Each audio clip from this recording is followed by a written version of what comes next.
This is unbelievable. You won't believe what this chicken looks like.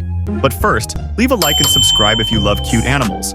If you don't, well, you might not like them. So, people were stunned when they saw a completely featherless chicken walking around like any normal bird.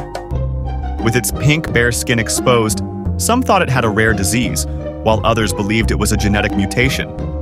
But here's the twist. It wasn't sick at all.